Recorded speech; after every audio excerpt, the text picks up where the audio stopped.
gabung di acara Hotel Kitab ini. Jadi semoga dapat dimaklumi ya teman-teman sekalian ya. Oke, perkenalan singkat, saya Bijak Ramadan. Saya adalah mahasiswa kuliah dakwah Islamiyah Tripoli, Libya, atau yang biasa dikenal di dalam bahasa Inggris adalah International Islamic Paul College Tripoli, Libya, singkat. Dan sekarang saya sedang liburan musim panas di Indonesia, qadarullah. Oke, mungkin seperti itu aja. Sebagaimana kita sudah ketahui bersama bahwa pada malam hari ini kita ada kajian Kitab At-Tibyan fi Adabi Hamalatil Quran. Kita adalah pertemuan ketiga di sini.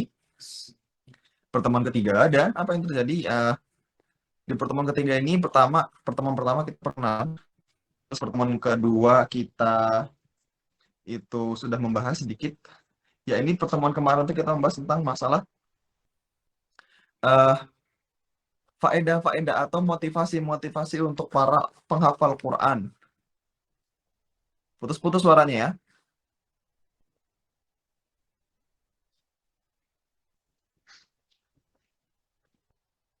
Kalau masih putus-putus, cek 1 2 3. Aman, Kak. Sudah aman. Oke, terima kasih. Kita lanjut. Pertama, kita pengenalan penulis kitab At-Tibyan ini ya, yang sudah kita sama ketahui yaitu Imam An-Nawawi rahimahullahu taala. Terus yang kedua adalah pembahasan tentang motivasi bagi orang-orang yang ingin dekat dengan Al-Quran. Motivasi untuk agar selalu dekat dengan Al-Quran. Pertama itu dimotivasi terlebih dahulu. Kenapa sih kita harus dekat dengan Al-Quran? Nah, kemarin kita jalan setengah, dan sekarang kita pelajari lagi setengahnya. Gitu. Sekarang kita teruskan tentang motivasi orang untuk terus dekat dengan Al-Quran. Motivasi orang untuk terus membaca Al-Quran. Motivasi orang untuk terus menghafalkan Al-Quran. Oke, seperti biasa kita langsung menuju ke bukunya masing-masing. Ya, siapkan papan tulisnya. Siapkan buku tulisnya, siapkan bukunya, disimak dengan baik. Insya Allah kita masuk mulai dalam pembahasan. Saya bagikan layarnya. Bismillahirrahmanirrahim.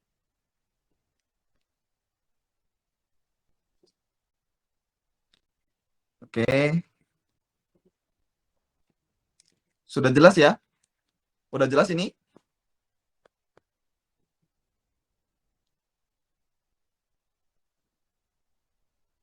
Oke, terakhir kali itu kita membahas sampai sini. Sampai halaman 15 ini terakhir kali. Nah, sekarang kita membahas halaman ke-16.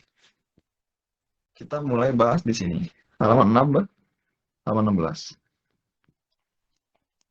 Oke, seperti biasa kita mulai. Bismillahirrahmanirrahim. Teman-teman, suara saya terdengar jelas?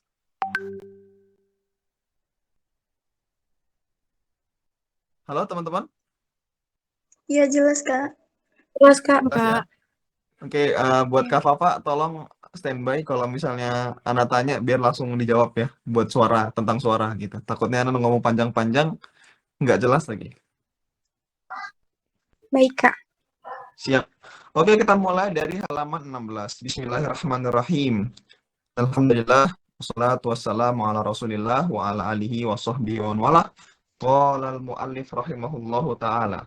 Nafa'anallah bi'ulumihi wa ulumi syekhina fid darin. Kita mulai dari sini. Bismillah.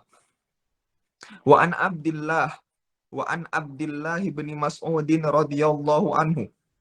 Qala Rasulullah sallallahu alaihi wasallam, man qara'a harfan min kitabillahi ta'ala falahu bihi hasanatun wal hasanatu bi asyri amthaliha. La aqulu alif lam mim harfun, walakin alifun harfun, walamun harfun, wa mimun harfun. Rawahu Abu Isa Muhammad bin Muhammad Isa At-Tirmidzi wa qala haditsun hasanun sahih. Kita terjemahkan. Diriwayatkan dari Abdullah bin Mas'ud radhiyallahu anhu bahwasanya ia berkata, Rasulullah Shallallahu alaihi wasallam bersabda, Kita mulai di sini. Kita mulai. Man qara'a harfan min kitabillah.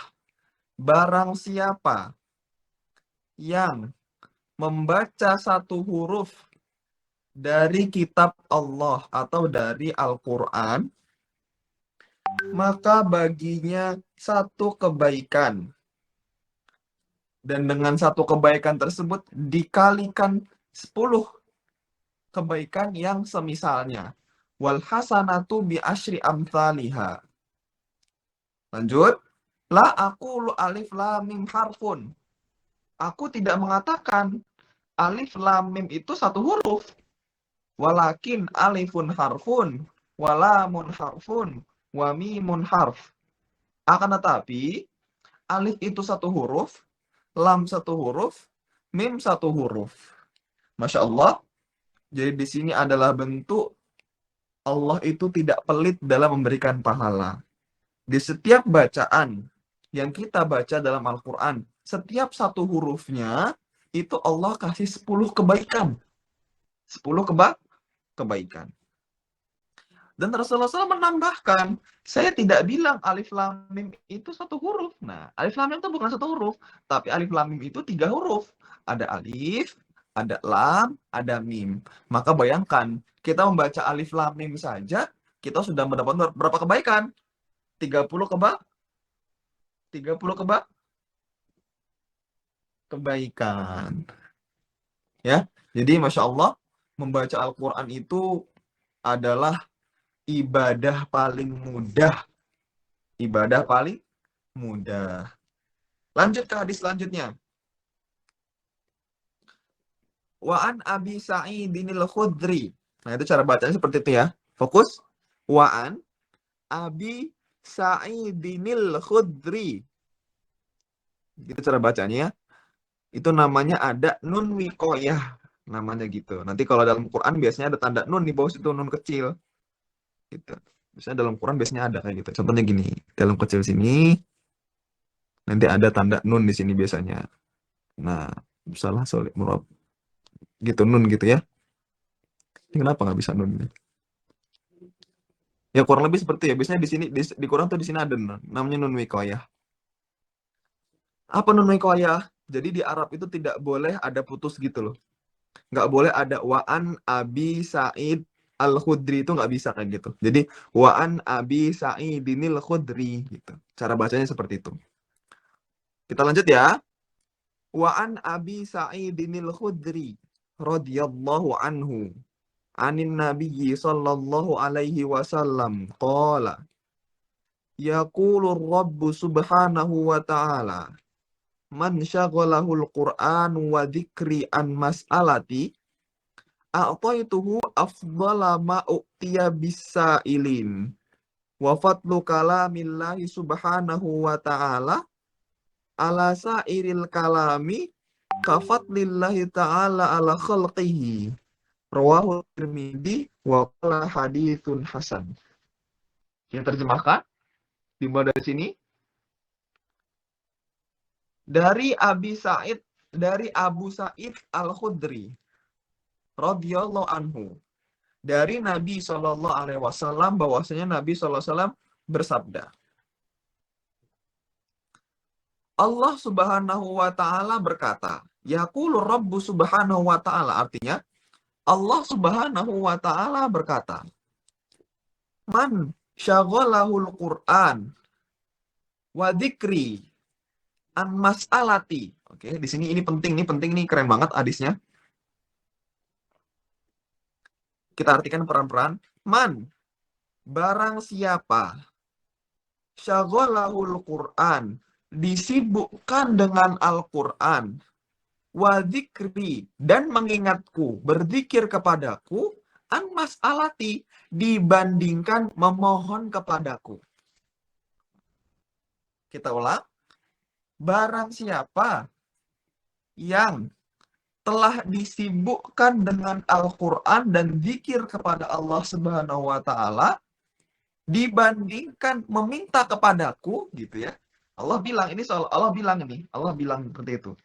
Barang siapa yang telah disibukkan dengan Al-Quran dan berzikir kepadaku, dibandingkan meminta kepadaku, berdoa kepadaku, a'taituhu afdhala ma u'tiya bisailin.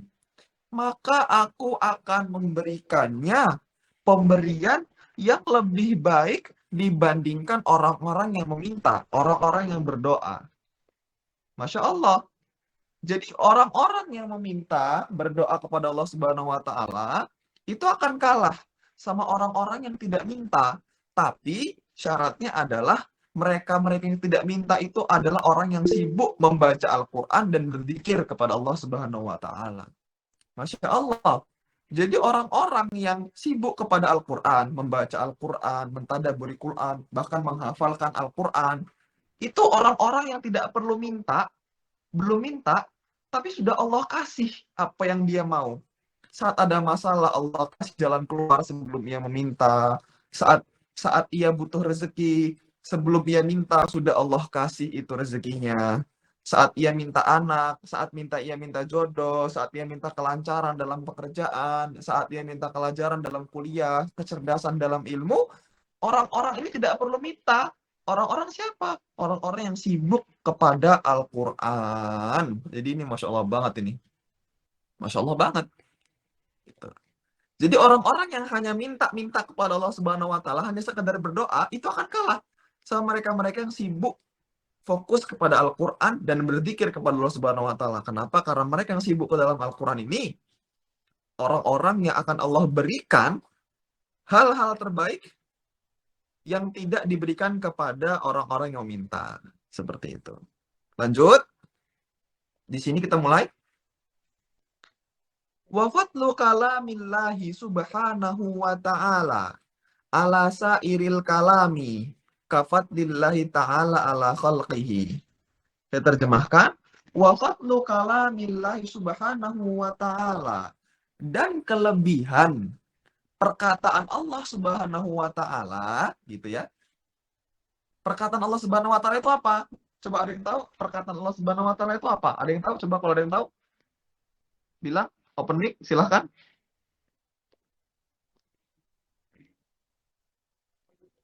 Apa artinya? Ada yang tahu kalamilah itu apa? Perkataan Allah itu apa? Nggak ada yang tahu. Perkataan Allah itu adalah Al-Quran. Al-Quran. Makanya, kalau ada yang bilang Al-Quran itu kalamullah, perkataan Allah atau makhluk ciptaan Allah, maka Al-Quran itu adalah kalamullah, perkataan Allah, bukan makhluk Allah. Bukan makhluk Allah. Kedengeran suaranya sampai sini? Kedengeran?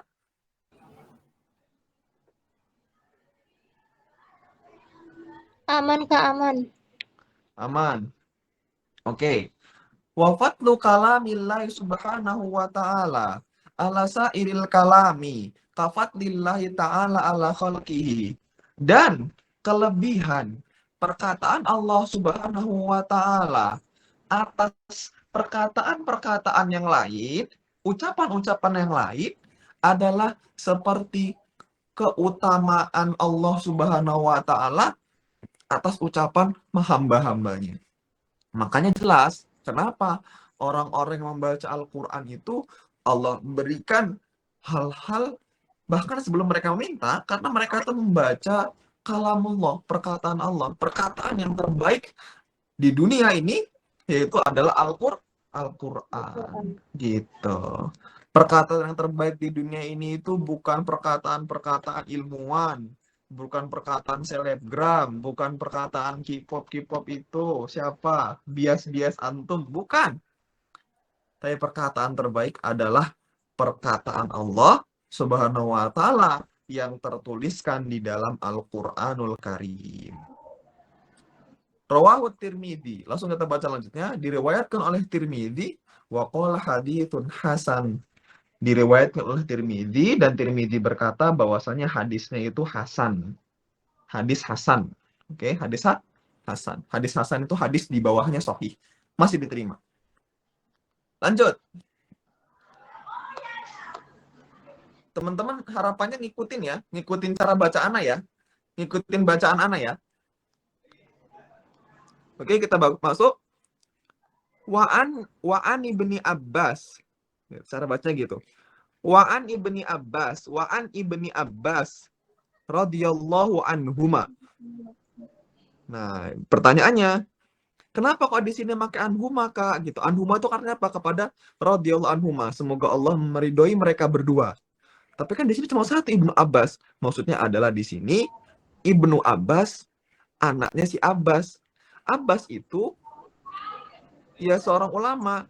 Jadi maksudnya anhuma di sini adalah itu Abdullah sama Abbas. Jadi gitu seperti yang sudah saya bilang ya. Orang Arab itu jarang banget mau nyebutkan nama dia. Pasti dia nyebut bapaknya, atau nggak nyebut kakeknya, atau nyebut nenek moyangnya, atau nyebut tempatnya.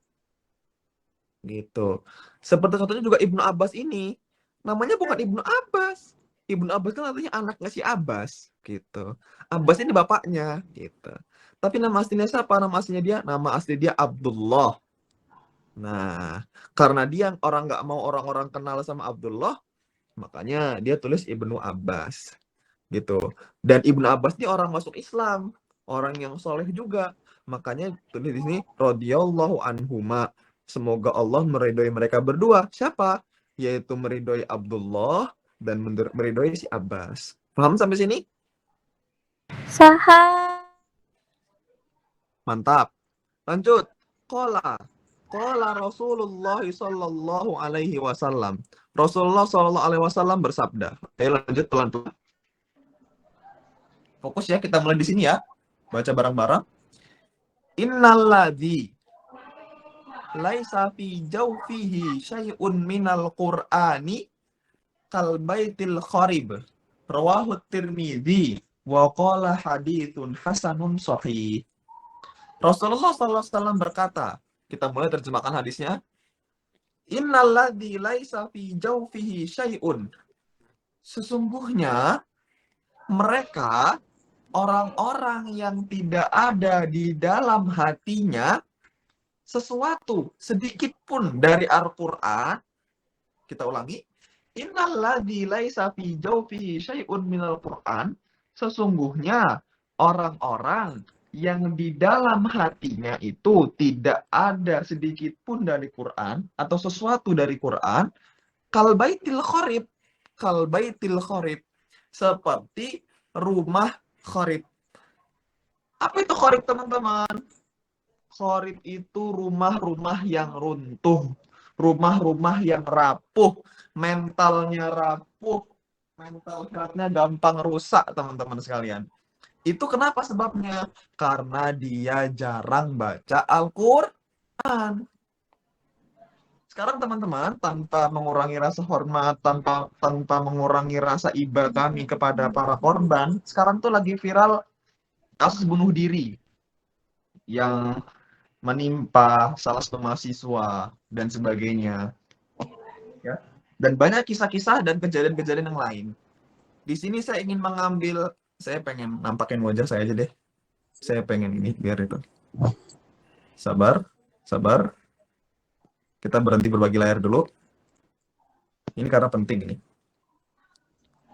Oke.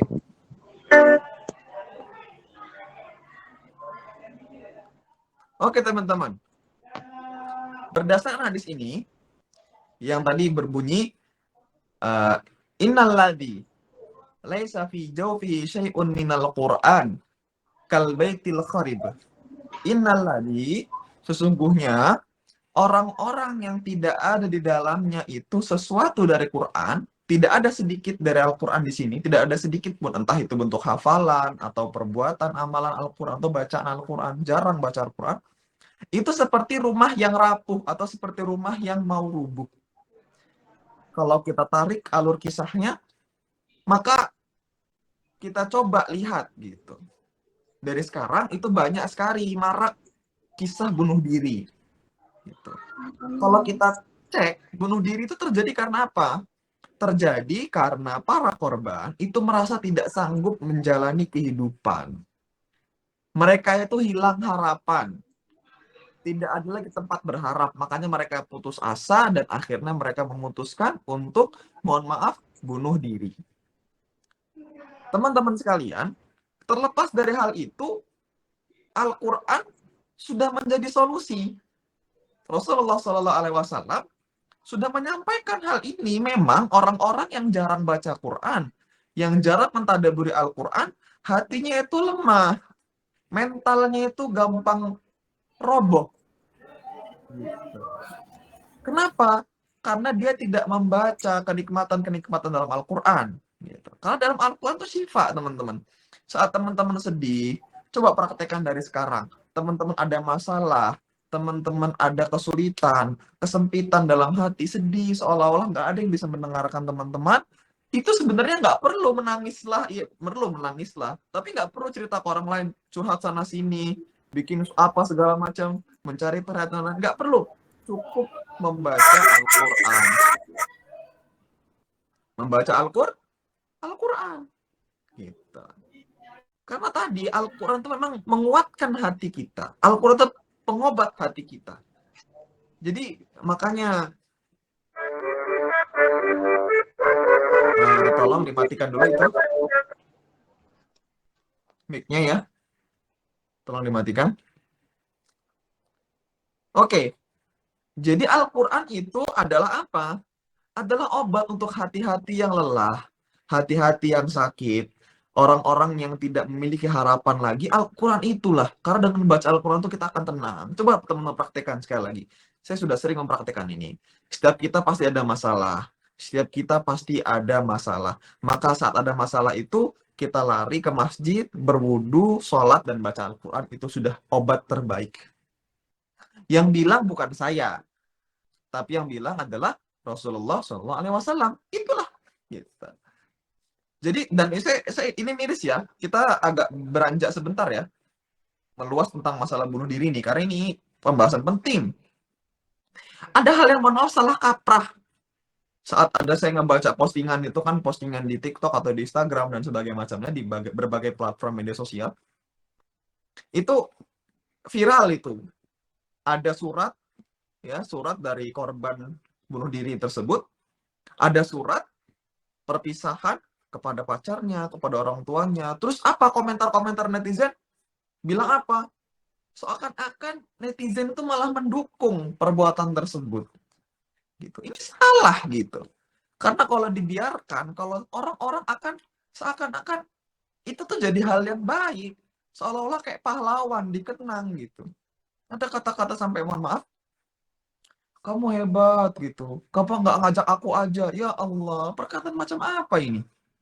Perkataan macam apa ini gitu kan? Makanya inilah sekali lagi, saat orang-orang itu sudah mulai bingung mencari bagaimana solusi hidup, itu tandanya mereka sudah mulai jauh dari Al-Quran, sudah mulai jauh dari tuntunan agama gitu. Makanya paling benar itu memang kalau sedih datang ke masjid. Makanya ada doa itu apa? Ya Allah, jadikanlah Al-Quran itu penyejuk hati. Gitu. Ya. Jadi teman-teman, dari sini kita harus fokus teman-teman. Jadi beda orang-orang yang belajar Al-Quran, orang-orang yang belajar agama, ikut kajian terus tuh beda. Orang-orang yang ikut kajian terus, yang selalu baca Quran, hatinya itu tidak akan pernah merasa hilang harapan. Saya yakin, mereka-mereka yang bunuh diri adalah mereka-mereka yang merasa tidak punya harapan. Gitu. Mereka yang sudah terlalu lelah, mereka udah capek. Saya sempat baca itu postingan atau surat dari korban itu, saya sudah capek hidup di dunia gitu. Padahal memang capek hidup di dunia, tapi masalahnya adalah dia tidak meluapkan capeknya itu kepada hal yang benar. Padahal Allah sudah tahu memang dunia capek. Tapi orang yang pintar, orang yang sudah belajar adalah apa? Saat dia capek, dia sadar harus pergi kemana. Dia sadar harus nge-recharge iman dia di mana. Akhirnya dia kalau orang yang paham agama, ikut kajian, dia nge-recharge-nya ke masjid, baca Al-Quran, ikuti majelis-majelis ilmu. Itu yang benar. Dan nggak boleh ada orang yang, saya mohon maaf, saya menyesali bagi mereka-mereka yang sudah tahu ada saudari kita seperti itu, Tapi malah ada perkataan seolah-olah dia ini pahlawan gitu, kayak seolah-olah mati syahid gitu. Ini masalah besar gitu. Teman-teman semua udah tahu, bagi kita orang muslim yang mengakui ada akhirat, saat antum memutuskan bunuh diri, antum tidak selesai dari masalah. Justru antum pindah ke masalah yang lebih besar karena antum itu akan kekal di neraka. Na'udzubillah tsumma na'udzubillah. Harapannya antum lari, istirahat dari kelelahan dunia ini menuju akhirat agar istirahat, tapi apa yang mendapatkan? Justru kelelahan yang abadi. Teman-teman, itu sedih banget sih. Di dunia sengsara, di akhirat lebih sengsara. Gitu. Ini sayang sekali. Sangat disayangkan sekali. Gitu. Jadi jangan ada harapan-harapan itu. Dan kita sebagai muslim paham tentang ini gitu. Jadi ya tadi ya, sangat disayangkan sekali saat saya membaca komentar-komentar netizen yang seolah-olah malah mendukung hal tersebut. Seolah-olah dia malah pahlawan. Seolah-olah dia malah hal yang perlu dieluk-elukan. Enggak. Iya benar, kita berbelasungkawa. Kasihan sama dia, kasihannya bukan karena dia tidak didengar atau gimana, kasihnya adalah kenapa dia memilih jalan tersebut. Gitu. Kasihannya kepada diri kita, kenapa kita tidak sempat menasihati dia sebagai temannya dan lain sebagainya. Paham ya? Sampai sini paham? Jadi tadi innalladzi laisa fi jawfihi syai'un minal Qur'an kal baitil kharib. Jadi kalau teman-teman sudah mulai ngerasa hatinya itu kok lemah, saya kok gampang nangis, mood saya ini kok gampang berubah, mood saya ini gampang rapuh, mental saya gampang rapuh, itu mungkin coba kita cross check lagi. Mungkin kita kurang kedekatan kita, interaksi kita sama Quran kurang, hubungan kita kepada Quran kurang. Yang bilang bukan saya, yang bilang adalah Rasulullah Shallallahu Alaihi Wasallam. Semoga dapat bermanfaat. Sekarang kita lanjut membahas kitab yang tadi.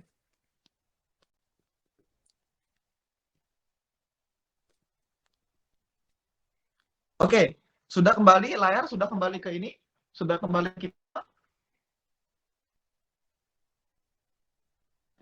teman-teman. Sudah, Kak. Sudah, Kak. Sudah, Kak. Sudah, Kak. Udah ya. Oke, kita mulai. Ini boleh dicatat. Terserah kalau antum biasanya antum pada bikin story. Nah, ini penting banget ini. Innalladzi laisa fi jawfihi syai'un minal Qur'an kal baitil kharib. Saya hapus bisa teman-teman biar bisa teman-teman bisa lihat nantinya. Tapi teman-teman kan pada punya bukunya. Mungkin bisa dicek. Halaman berapa? Halaman 17. Nih halaman 17 nih. Halaman 17. Set. Nah. Kita lanjut ya. Bismillah. Kita mulai. Wa an Abdillah bin Umar. Wa an Abdillah bin Amr bin Al-As. Ini mohon maaf ya, saya salah. Wa an Abdillah bin Amr bin Al-As. Bin Amr ya, bukan bin Umar. Wa an Abdillah bin Amr bin Al-As radhiyallahu anhuma. Nah, radhiyallahu anhuma lagi nih. Pakai domir huma lagi. Apa itu huma? Buat dua orang. Buat siapa aja, Ustaz? Huma kembali kepada Abdullah dan kembali kepada siapa? Kepada Amr. Abdullah dan Amr ini sudah dipastikan mereka berdua adalah Islam. Seperti itu. Jadi untuk sahabat Rasulullah SAW yang hidup pada Rasulullah SAW itu langsung dapat julukan namanya radhiyallahu anhum. Gitu.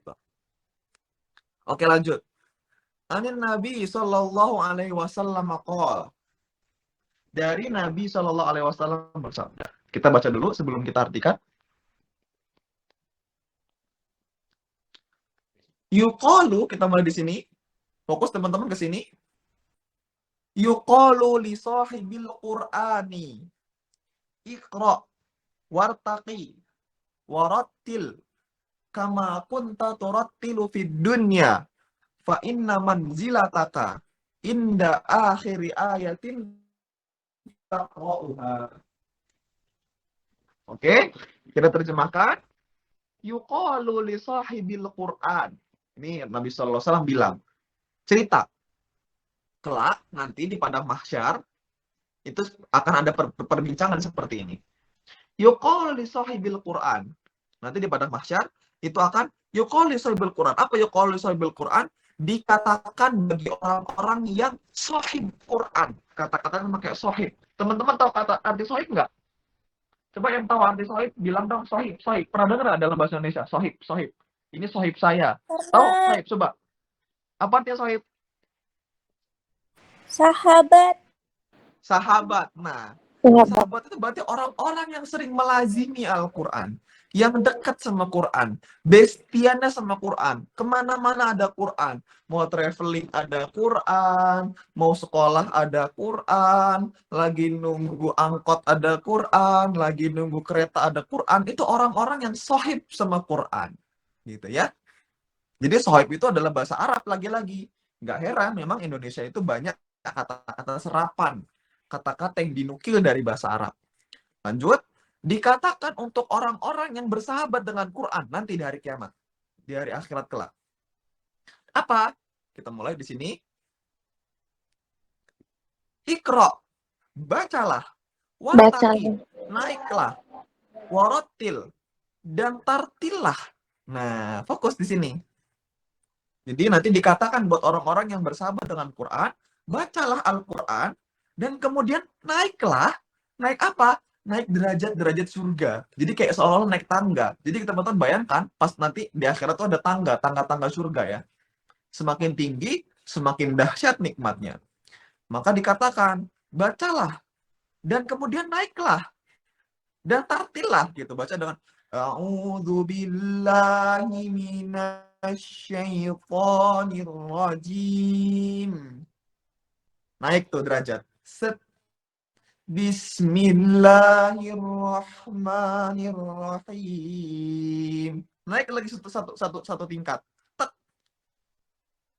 Langsung apa? Misalnya antum hafalnya dari An-Naba, Ustaz. Oke, baca An-Naba nanti kayak gitu kan. Kok Ustaz sih? Ya Allah, saya hafal An-Naba, baca An-Naba. Amma yatasaalun gitu kan. Naik sama satu tingkat. Set gitu. Jadi seperti itu nanti. Jadi bayangkan kalau orang yang hafalnya udah 30 juz dari awal, alif lam mim, naik sampai Anas, derajat dia paling tinggi setara dengan Rasulullah SAW. Masya Allah. Lanjut, kita terjemahkan dulu. Iqra, bacalah, wartaki, dan naiklah derajat, waratil, dan tartillah. Pelan-pelan dalam membacanya. Kama kunta turattilu fid dunya, sebagaimana kamu itu membacanya dengan tartil di dunia. Apa? Fa inna manzilataka inda akhiri ayatin taqra'uha. Karena nanti tempat terakhir kamu tinggal itu sebagaimana kamu terakhir membaca Al-Qur'annya. Gitu. Jadi nanti buat orang-orang yang dekat dengan Quran, yang menghafalkan Al-Quran, nanti disuruh Allah bilang, baca Al-Quran hafalan kamu. Coba, baca. Dibaca, naik. Dibaca, naik. Terus gitu, naik terus. Sampai kita sudah nggak bisa lagi bacanya lagi, kita sudah nggak hafal lagi, disitulah tempat nanti kita tinggal. Maka teman-teman sekalian, kalau mau surganya dekat Rasulullah SAW, maka segera hafalkan Al-Quran, selesaikan 30 juz. Semakin banyak hafalannya, semakin tinggi tempat kita nanti di surga. Insya Allah Ta'ala. Lanjut. Sekarang, sampai sini ya, insya Allah ya. Sampai sini nanti kita baca terakhir ya. Sampai sini. Bentar lagi. Oke, kita baca dari sini. Tadi hadis tadi, ini masih tulisan atasnya. Rawahu Abu Dawud wa Tirmidzi wan Nasa'i wa qala Tirmidzi haditsun hasan. Hadis yang di atas tadi diriwayatkan oleh Abu Dawud dan Tirmidzi dan Nasa'i. Dan Tirmidzi berkata, ini adalah hadis hasan sahih. Jadi hadisnya sahih ya. Hadisnya dipercaya. Lanjut kita mulai hadis selanjutnya. Dari sini. Wa an Mu'adz bin Anasin. Gitu cara bacanya. Wa an Mu'adz bin Anasin. Mu'adz bin Anasin radhiyallahu anhu anna Rasulullah sallallahu alaihi wasallam qol man qara al-Qur'an wa amila bima fihi albasallahu walidayhi tajan yaumal qiyamah dhau'uhu ahsanu min dhau'is syams fi buyutid dunya fama dhannukum billadhi amila bihadza rawahu Abu Dawud. Diriwayatkan, kita mulai terjemahkan dari sini, dari Mu'ad bin Anas radhiyallahu anhu, semoga Allah meridhoinya, anna Rasulullah sallallahu alaihi wasallam qol, sesungguhnya Rasulullah sallallahu alaihi wasallam itu bersabda, man qara'al Qur'an, barang siapa yang membaca Al-Qur'an, wa amila bima fihi, dan mengamalkan apa-apa yang ada di dalam Al-Qur'an, albasallahu walidayhi tajan yaumal qiyamah, maka Allah, dari sini kita mulai, maka Allah akan memakaikan kedua orang tuanya, ibu bapaknya, mahkota pada hari kiamat. Masya Allah. Teman-teman, kalau teman-teman merasa sekarang masih jadi beban orang tua, di dunia jadi beban orang tua, minimal di akhirat jangan jadi beban orang tua. Begitu ya. Minimal di akhirat jadi kebanggaan orang tua. Di hari di mana semua manusia berkumpul menyaksikan masing-masing kita dikumpulkan dari zaman Nabi Adam sampai nanti akhir-akhir manusia yang hidup. Di situ semua orang berkumpul. Nah, di saat itu juga ada nih tiba-tiba orang-orang yang tiba-tiba dipakaikan mahkota. Gitu. Mahkotanya gimana, ciri-ciri mahkotanya? Kita baca sekarang. Mulai dari sini. Kita teruskan hadisnya. Dhau'uhu ahsanu min dhau'is syams fi buyutid dunya. Gitu. Yang mana artinya, yang mana mahkota tersebut memiliki cahaya. Wow, Masya Allah, memiliki cahaya. Yang cahayanya itu lebih baik, lebih terang dari cahaya matahari di dunia. Masya Allah, tabarakallah. Teman-teman kebayang nggak?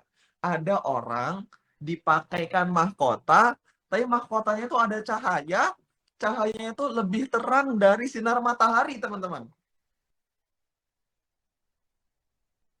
Kebayang apa enggak kayak gitu? Itu menunjukkan betapa indahnya, betapa hormatnya. Coba teman-teman bayangkan, nanti di hari kiamat tersebut, orang itu dikumpulin dari zaman Nabi Adam sampai nanti akhir orang yang hidup pas hari kiamat. Tiba-tiba saat orang-orang itu lagi berkumpul ya, orang-orang itu lagi nunggu, orang-orang lagi dihisap, tiba-tiba ada tuh terang-terang itu. Apa terang-terang itu? Oh, terangnya terang banget. Kayak matahari. Ternyata adalah mereka orang tua yang anak-anaknya itu membaca Al-Quran. Masya Allah, teman-teman. Orang-orang tuanya yang mana? Yang menghafalkan Al-Quran anak-anaknya itu. Masya Allah. Masya Allah. Jadi, ya tadi, Al-Quran itu tidak hanya menghormati orang yang membacanya, orang yang mengamalkannya, tapi dia juga menghormati orang tuanya. Gitu. Jadi barang siapa yang dekat sama Al-Quran, itu jadi hormat, teman-teman. Kalau kita bayangkan, Al-Quran diturunkan melalui wasilah malaikat Jibril, maka malaikat Jibril adalah malaikat yang paling mulia, menjadi malaikat yang paling mulia. Al-Quran diturunkan di bulan Ramadan, maka bulan Ramadan menjadi bulan paling mulia.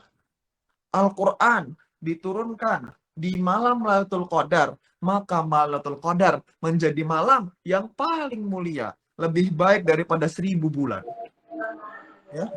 Al-Quran diturunkan kepada Nabi Muhammad SAW, maka Nabi Muhammad menjadi Nabi paling mulia. Nah, buat orang-orang yang membaca dan mengamalkan Al-Quran, Allah akan muliakan dia. Bukan hanya dia, tapi orang tuanya juga. Seperti itu. Masya Allah, makanya Al-Quran itu keren banget. Fama dhannukum billadzi amila bihadza, rawahu Abu Dawud. Dikatakan, maka bagaimana pendapat kalian untuk orang-orang yang anaknya gitu. Tadi itu buat orang tuanya ya. Orang tuanya aja yang nggak ikut baca Quran, sudah dapat mahkota, yang cahaya mahkotanya itu seperti cahaya matahari. Maka bayangkan, kita yang membacanya, anak yang membacanya itu dapat apa? Gitu. Ya, diriwayatkan oleh Abu Daud. Lanjut. Lanjut ya. Oke. Hadis selanjutnya.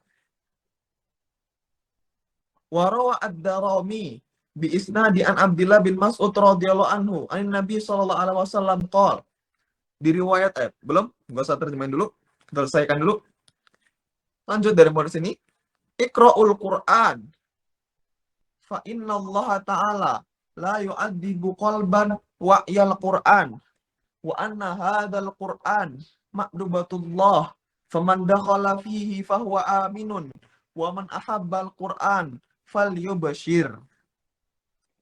Kita terjemahkan, diriwayatkan dari Ad-Darimi. Darimi itu nama orang ya.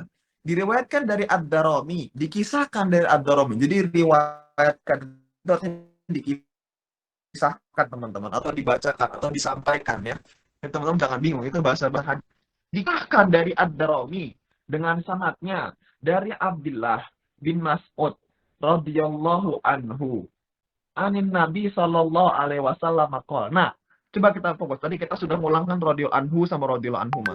Radhiyallahu anhu kan buat satu, radhiyallahu anhuma buat dua. Tapi di sini itu kan namanya dua. Ada Abdullah sama ada Mas'ud. Pertanyaannya kenapa kok cuma anhu? Kan orangnya dua. Berarti tandanya si Mas'ud ini dia tidak beriman. Gitu. Berarti yang beriman cuma Abdullah doang nih. Mohon maaf. Coret-coret. Nah, berarti yang beriman cuma Abdullah doang. Si Mas'ud bapaknya tidak beriman. Tapi kalau anhuma, tandanya anak sama bapaknya beriman dua-duanya. Paham ya? Paham. Semoga paham. Anda nggak tahu nanti Anda lupa atau enggak. Tapi semoga jangan lupa ya. Lanjut. Kita mulai dari menerjemahkan hadisnya dari sini. Terjemahkan hadisnya dari sini. Iqra'ul Qur'an. Bacalah Al-Qur'an. Fa innallaha ta'ala la yu'adzibu qalban wa'yal Qur'an. Fa innallaha ta'ala, karena sesungguhnya Allah Subhanahu wa taala la yu'adzibu qalban wa'yal Qur'an, tidak akan mengadab, menghukum, menyiksa qalban, hati, wa'yal Qur'an, yang mana hati tersebut menjadi tempat Al-Qur'an. Masya Allah. Hati tempat Al-Quran itu gimana maksudnya? Hatinya itu terdapat hafalan Al-Quran. Gitu. Di sini juga menjadi dalil teman-teman. Menjadi dalil bahwasanya hafalan itu letaknya bukan di otak. Saya ulangi sekali lagi. Di sini menjadi bukti bahwasanya hafalan itu letaknya bukan di otak. Tapi letaknya adalah di hati. Hati itu sebenarnya, ya hati itu bahasa hati ya. Sebenarnya kalau kita jantung teman-teman. Gitu ya. Jadi dikisahkan, jadi ini adalah sebuah penelitian ya, ilmuwan ya. Saya pengen ngeliat lagi. Kita berhenti berbagi. Saya pengen fokus ke sini. Oke. Ada fakta ilmiah dari maaf. Ada fakta ilmiah mengenai hadis ini. Bahwasanya apa tadi bilang? Bahwasanya innallah la yu'adzibu qalban wa'yal Qur'an. Sesungguhnya Allah itu tidak akan mengadab hati yang di dalamnya terdapat Al-Quran. Ilmiah, para ilmuwan itu akhirnya ngecek kebenaran hadis ini. Dicek apa akhirnya? Dibuatlah sebuah percobaan, penelitian. Ada orang itu yang jantungnya sudah sakit, teman-teman. Ini fakta ya, ada kisahnya. Jantungnya sudah sakit, harus dioperasi, harus diganti, harus transplantasi ya, transplantasi jantung. Dari jantung satu ke jantung yang lain. Dikisahkan orang yang sakit jantung ini adalah orang yang hafal Quran. Yang hafal Al-Quran. Karena jantungnya sakit, jantungnya dicopot, diangkat, diganti jantung yang lain. Jadi ini sebuah penelitian keilmuan. Jantung itu, ya ini jantung jauh banget ya, sampai ke kedokteran, tapi nggak apa, berbagi ilmu. Dikatakan jantung itu bisa dipakai. Jantung yang sudah dicopot ya. Jadi gini ceritanya. Kalau mau transplantasi jantung tentu harus dengan persetujuan, dan nggak mungkin kan ada orang hidup mau diambil jantungnya terus dipindahin ke orang lain, nggak mungkin. Jadi harus diambil jantung orang yang sudah mati. Orang yang sudah mati itu organ-organnya terkhusus jantung itu bisa dipakai 30 menit setelah dia meninggal. Mohon maaf, jadi batas waktunya 30 menit, setelah 30 menit baru mati total semua. Nah gitu ya. Jadi setelah ada orang wafat, terus sebelum 30 menit diambil jantungnya, dipindahin ke orang yang hafal Quran tadi. Berhasil. Tapi teman-teman tahu nggak gimana hasilnya? Hasilnya adalah orang yang hafal Quran tadi setelah jantungnya dipindahin, apa yang terjadi? Hafalan Quran dia hilang. Dan justru sebaliknya, dia malah hafal musik-musik, malah hafal nyanyi-nyanyian. Meskipun dia belum pernah hafal sebelumnya. Nah, setelah di cross check, setelah dicari tahu, ternyata orang yang dipindahi jantungnya tadi, diambil jantungnya tadi adalah orang yang selama hidupnya itu suka nyanyi lagu, musik, dan sebagainya. Akhirnya menjadi kesimpulan bahwasanya di sini terbukti hadis ini benar, bahwasanya tempat hafalan itu bukan di otak tapi di hati. Gitu. Makanya kalau kita mau pintar, bersihkan dulu hatinya. Gitu. Paham ya? Ini saya ngomong nggak ngaso. Saya ngomong nggak sembarangan, semua ada buktinya valid. Bisa dicek aja nanti buktinya. Seperti itu ya. Jadi saya suka gitu kayak membahas sesuatu, mencot kemana penjelasannya lebar. Ya tadi karena Islam itu nggak hanya sekedar tentang sholat. Islam itu hanya bukan agama tentang ngurus tentang ibadah, tapi Islam itu mengurus semuanya. Jadi orang muslim harus pintar teman-teman. Orang muslim itu harus cerdas. Banyak baca buku, banyak apa segala macam. Nggak masalah meskipun kita hanya belajar ilmu agama, tapi nggak menutup kemungkinan kita belajar ilmu kedokteran dan lain sebagainya.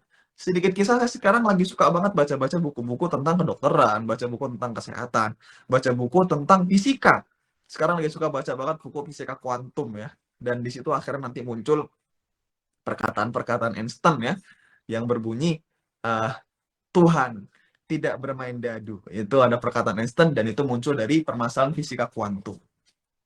Teman-teman pasti tahu kalau teman-teman yang fokus belajar fisika atau teman-teman yang kuliah di fisika pasti nggak heran dengan perkataan ini. Perkataan Albert Einstein yaitu bilang apa? Tuhan tidak bermain dadu. Teman-teman bisa cek di Google. Nanti saya bilang asal lagi. Ada itu permasalahannya. Dan saya lagi belajar itu. Menarik. Jadi orang muslim harus cerdas. Pesan itu.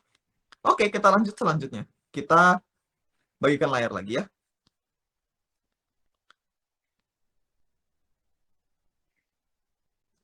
Oke, sudah kembali ke buku. Coba ada suaranya. Sudah, Kak. Sudah ya? Sudah. Oke, kita lanjut lagi. Kita lanjut lagi ya. Kita mulai dari sini lagi tadi. Kita ulang dari awal lagi. Pasti teman-teman tadi lupa apa bahas hadis tentang apa. Kita mulai dari sini. Kita mulai dari sini. Oke. Iqra'ul Qur'an. Bacalah Al-Qur'an. Fa innallaha ta'ala. Karena sesungguhnya Allah Subhanahu wa taala la yu'adzibu qalban wa'yal Qur'an. Tidak akan mengadab hati-hati yang di dalamnya ada Al-Qur'an. Oke. Lanjut. Wa inna hadzal Qur'an makdubatullah. Dan sesungguhnya Al-Qur'an ini adalah jamuan Allah. Jamuan Allah itu maksudnya apa? Teman-teman tuh kalau misalnya lagi main ke tempat saudara, pasti ada jamuannya. Nah, itulah Al-Qur'an. Adalah hadiah yang Allah berikan untuk para tamu-tamu Allah. Jadi kalau teman-teman mau bertamu ke Allah, caranya gimana? Caranya dekat Al-Qur'an. Gitu. Karena tadi apa? Al-Qur'an adalah jamuan yang Allah sungguhkan para penghafal Quran kepada para membaca Al-Quran, orang-orang yang baca Al-Quran. Selanjutnya, faman dakhala fihi fahuwa aminun. Maka barang siapa yang masuk ke dalam perjamuan itu, acara perjamuan itu, maka dia telah aman. Jadi teman-teman kalau teman-teman main game itu checkpoint namanya. Teman-teman aman di tempat yang aman di situ, terlindungi. Kenapa? Karena kita sekarang lagi di apa bahasanya? Lagi di tempat walimahnya Allah gitu bahasanya. Lagi tempat kumpul-kumpulnya di situ Allah gitu. Faman dakhala fihi fahuwa aminun gitu. Masya Allah teman-teman. Makanya benar nggak heran ada perkataan ahlul Quran ahlullahum wa khassatuhu. Para ahli Quran, orang-orang yang dekat dengan Al-Quran itu mereka adalah keluarga Allah. Keluarga Allah. Jadi nggak heran. Jadi orang-orang yang baca Al-Quran madubatullah, orang-orang yang lagi circle-nya itu kumpul gitu sama Allah gitu. Sama Allah itu bukan heran itu. Itu nggak ada makna lain. Memang seperti itulah maknanya. Dekat dengan Allah. Intinya gitulah. Jadi orang-orang yang baca Al-Quran itu dekat dengan Allah. Kedekatan sama Allah itu sampai diibaratkan dengan apa? Dengan jamuan. Kita tuh lagi dikumpul-kumpul di perjamuan. Lagi jadi tamunya Allah. Tamunya Allah. Maka barang siapa yang masuk ke dalam sana, fahuwa aminun. Contoh teman-teman, saya kasih buktinya. Kenapa rumah Allah itu kok aman? Teman-teman tahu Makkah sama Madinah ya? Tahu nggak teman-teman? Iya, tahu. Tahu ya? Tahu ya? Makkah itu sering disebut apa? Baitullah. Baitullah itu artinya apa? Rumah Allah. Hadis ini bilang, barang siapa yang berkumpul di perjamuannya Allah, maka dia akan aman. Teman-teman sekalian, Baitullah juga rumah Allah. Rumah Allah tidak akan pernah ada yang namanya akan mengganggu. Dajjal itu pengganggu, musibah terbesar. Tapi Allah sudah berjanji Dajjal tidak akan bisa masuk ke dalam Mekah. Ini adalah bukti gitu. Ini adalah bukti bahwa rumah-rumah Allah itu tidak akan bisa dimasuki oleh keburukan. Nah, teman-teman kan kita jauh nih dari Baitullah. Ya kan? Kita jauh dari Baitullah. Teman-teman bisa tuh cari shortcut-nya. Shortcut atau jalan pintasnya itu apa? Dengan membaca Al-Quran. Karena dengan membaca Al-Quran seolah-olah kita tuh sudah apa? Sudah berkumpul masuk ke dalam jamuannya Allah. Aman. Tidak akan masuk neraka. Faman dakhala fihi fahuwa aminun gitu. Paham ya? Teman-teman paham? Iya, paham. Insya Allah, Oke, Ustaz. gitu. Jadi Masya Allah gitu. Indah banget. Bahasanya indah banget. Jadi bahasanya selalu indah banget. Waman ahabbal Qur'an falyubshir. Selanjutnya, waman ahabbal Qur'an falyubshir. Itu di kalimat terakhir. Waman ahabbal Qur'an falyubshir. Dan barang siapa yang mencintai Al-Quran, maka berikanlah kabar gembira. Kabar gembira apa? Kabar gembira ini. Bahwasanya kamu yang baca Al-Quran, kamu sedang berada di perjamuan Allah. Kamu tidak akan pernah disentuh neraka. Seperti itu. Karena nggak mungkin kan, namanya lagi dalam perjamuan, lagi ada acara, Allah lagi bikin acara, kita ada di situ, terus diganggu sama neraka. Nggak mungkin. Tidak akan mungkin. Selanjutnya, hadis terakhir. Pelan-pelan. Wa an Abdul Hamid Al-Hammani qala sa'atu Sufyan ats-Tsauri 'anir rajuli yaghzu ahabbu ilaika aw yaqra'ul Qur'an. Faqala yaqra'ul Qur'an li'anna an-nabiy sallallahu alaihi wasallam qala khairukum man ta'allamal Qur'ana wa 'allamahu. Kita artikan dari Abdul Hamid Al-Hammani berkata bahwasanya sa'altu Sufyan ats-Tsauri, aku telah bertanya kepada Sufyan ats-Tsauri, anir rajuli yaghzu ahabbu ilaika aw yaqra'ul Qur'an. Aku bertanya kepada Sufyan ats-Tsauri. Jadi Abdullah Al-Hamid Al-Hammani ini bertanya kepada Sufyan ats-Tsauri. Siapa Sufyan ats-Tsauri? Sufyan ats-Tsauri itu adalah seorang ulama salaf. Itu beliau itu kalau nggak salah seorang tabi'in atau tabi'ut tabi'in. Jadi orang yang hidup setelah masa sahabat. Bukan sahabat ya, bukan sahabat Rasulullah, tapi dia orang yang setelah hidup setelah sahabat atau setelah pengikutnya sahabat. Gitulah intinya ya. Sufyan ats-Tsauri, ulama terkenal. Bertanya, jadi seolah-olah gini, anir rajuli yaghzu ahabbu ilaika aw yaqra'ul Qur'an. Jadi Abdul Hamid ini bertanya ke Sufyan ats-Tsauri yang gini perkataannya. Kamu cintanya mana? Kamu pilih mana? Seorang lelaki yang berperang di jalan Allah atau seorang yang membaca Al-Quran? Gitu. Jadi, yaghzu berperang atau membaca Al-Quran gitu. Faqala yaqra'ul Quran. Sufyan ats-Tsauri menjawab, oh, kalau begitu saya pilih seorang laki-laki yang membaca Al-Quran. Li'anna Nabiya sallallahu alaihi wasallam qol, karena Nabi sallallahu alaihi wasallam itu bersabda, sallallahu alaihi wasallam, bila apa? Khairukum man ta'allamal Qur'an wa 'allamahu. Rasulullah SAW itu bilang, sebaik-baiknya kalian, khairukum man ta'allamal Qur'an, adalah orang-orang yang belajar Al-Quran. Ta'allama itu belajar, adalah orang yang belajar Al-Quran dan mengajarkannya. Gitu. Jadi sebaik-baiknya manusia itu adalah orang yang mempelajari Al-Quran dan mengajarkannya. Jadi teman-teman, kalau ditanya, siapakah yang paling besar pahalanya? Siapakah yang paling dicintai? Orang yang berperang di jalan Allah atau orang yang baca Al-Quran?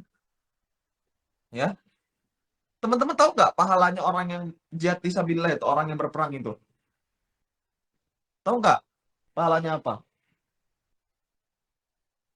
Pahalanya orang-orang innalladzina yuqatiluna fi sabilillahi amwat bal ahya'un bal ahya'un inda rabbihim yurzaqun. Janganlah kamu mengira fala tahsabannal ladzina yuqatiluna fi sabilillahi amwat. Janganlah kamu mengira orang-orang yang terbunuh di jalan Allah itu adalah orang-orang yang mati, tapi mereka itu sesungguhnya adalah orang yang hidup, dan mereka itu di sisi Allah orang-orang yang diberi rezeki. Jadi orang-orang yang wafat itu teman-teman, orang-orang yang wafat terbunuh karena mati syahid, karena berperangan itu, Allah kasih pahala mereka itu tetap hidup. Makanya nggak heran beberapa kali kesempatan itu ditemukan ada jasad-jasad para korban perang itu, korban perang ini ya, fisabilillah ya, jihad ya, di jalan Allah itu jasadnya utuh. Setelah bertahun-tahun tuh jasadnya utuh. Bahkan darahnya masih mengalir. Kukunya tambah panjang, rambut tambah panjang. Unik.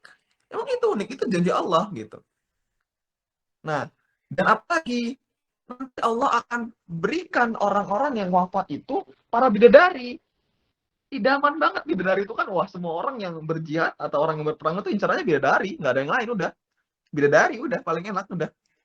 Tapi teman-teman, ketahuilah, udah sebesar itu pahalanya orang yang berjihad, tapi tetap aja orang yang baca Quran itu lebih besar.